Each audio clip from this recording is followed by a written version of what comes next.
इस दुनिया में असंभव कुछ भी नहीं है। आप जिस चीज की कल्पना कर सकते हैं वो सब आप कर सकते हैं, डेफिनेटली कर सकते हैं। क्या क्या आपने कभी कल्पना की थी कि वनडे क्रिकेट मैच में दोहरा शतक लगा पाना आसान था? शायद सचिन तेंदुलकर से पहले ये किसी ने नहीं सोचा था, जब उन्होंने करके दिखाया।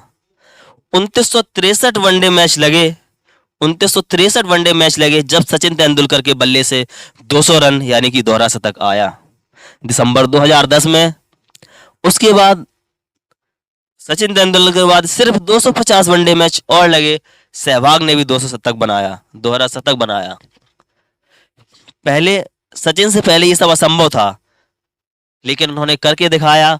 उसके बाद नथिंग इज इम्पॉसिबल, कुछ भी असंभव नहीं है। सहवाग ने, उसके बाद इंडियन क्रिकेटर रोहित शर्मा ने, West Indies cricketer Chris Gayle ने, और ऐसे ही और भी कई प्लेयर हैं जैसे मार्टिन गुप्टिल, इन्होंने भी अपना दोहरा शतक बनाया।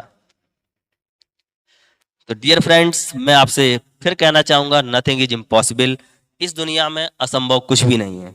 जो आप सोच सकते हैं वो आप डेफिनेटली कर सकते हैं। डॉक्टर ली दी फॉरेस्ट, शायद आप लोगों ने नाम नहीं सुना होगा, अगर सुना होगा तो अच्छी बात है। डॉक्टर ली दी फॉरेस्ट, इन्होंने ये कहा था इंसान कभी भी चंद्रमा पर नहीं पहुंच पाएगा। इंसान कभी भी चंद्रमा पर नहीं पहुंच पाएगा, ये इन्होंने 1955 में कहा था। और उसके बाद नील आर्मस्ट्रॉन्ग ने 20 जुलाई 1969 को ये सब करके दिखाया और वो चंद्रमा पर पहुंचे। तो ये जो भी असंभव चीज है वो हम सब कर सकते हैं, बस एक जज्बा होना चाहिए, एक जुनून होना चाहिए, लगन होना चाहिए, प्रैक्टिस होनी चाहिए, कंटिन्यूटी होनी चाहिए, और सबसे बड़ा है धैर्य होना चाहिए। परिस्थितियां आपके जीवन में ऐसी आएंगी जो आपको निगेटिविटी की तरफ ज्यादा लेकर जाएंगी, और आप उस निगेटिविटी के बोझ के तले दबते चले गए तो आपके लिए जो कर रहे हैं वो भी असंभव होगा। तो डियर फ्रेंड्स, मैं फिर कहना चाहूंगा, नथिंग इज इम्पॉसिबल, कुछ भी असंभव नहीं है। सिर्फ पक्षी ही उड़ान भर सकते हैं, सिर्फ पक्षी ही उड़ान भर सकते हैं, हवा से भारी मशीन का उड़ान भरना असंभव है। ऐसा कहा था लॉर्ड कैल्विन ने। लॉर्ड कैल्विन का कहना था सिर्फ पक्षी ही उड़ान भर सकते हैं। सिर्फ 16 साल लगे इस बात का खंडन करने में, सिर्फ 16 साल लगे इस बात का खंडन करने में, और राइट ब्रदर्स ने ये करके दिखाया कि पक्षी ही नहीं बल्कि इंसान भी उड़ान भर सकते हैं। उन्होंने ऐसी डिवाइस, एरोप्लेन का निर्माण किया जिससे आज ये सब संभव हो पाया।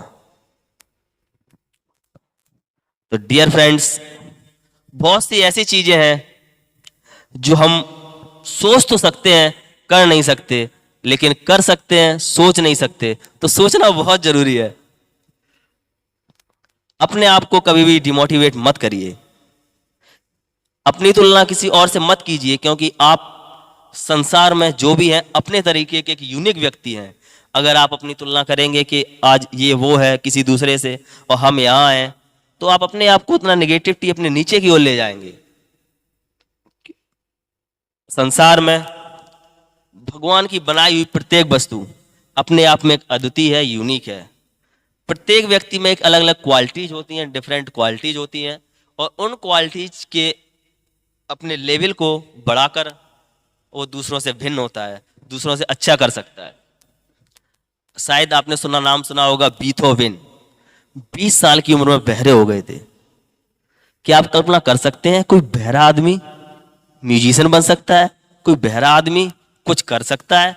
बहरे होने के बावजूद भी एक फेमस म्यूजिशियन बने और साथ साथ एक अच्छे पेंटर भी बने।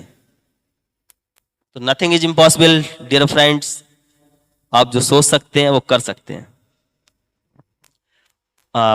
भारत देश में जितने भी धर्मावलंबी हैं, सनातनी हैं, अगर जिन्होंने भी रामचरितमानस या रामायण शायद देखना स्टार्ट किया हो टीवी पे, तो उसमें एक विशेष सुर संगीत का अद्भुत संगम था जिसको रविंद्र जैन ने दिया था। रविंद्र जैन जी जन्मजात अंधे थे, लेकिन उन्होंने रामायण में संगीत देकर अपने आप को अमर कर दिया। एक राधा एक मीरा गाने के रचयिता थे और काफी अच्छे फेमस सिंगर, जो कि अपने सिंगिंग के बदौलत रामायण में उन्होंने ऐसे अच्छे अच्छे सुर और भजन दिए जिनको सुनकर आज हम लोग उस टीवी के माध्यम से रामायण को सुनते थे और उसे समझते थे। बहुत से लोग ऐसे थे जो कि रामचरितमानस या रामायण नहीं पढ़ते थे, लेकिन जिन्होंने टीवी पे देखा उसके बाद उनके प्रति इंटरेस्ट जागा। तो ये सब क्या था? अंधे होने के बाद ये कोई भी आदमी इतना कुछ कर सकता है। पॉसिबल कैसे हुआ? क्योंकि नथिंग इज इम्पॉसिबल। आप जो सोच सकते हैं वो डेफिनेटली कर सकते हैं।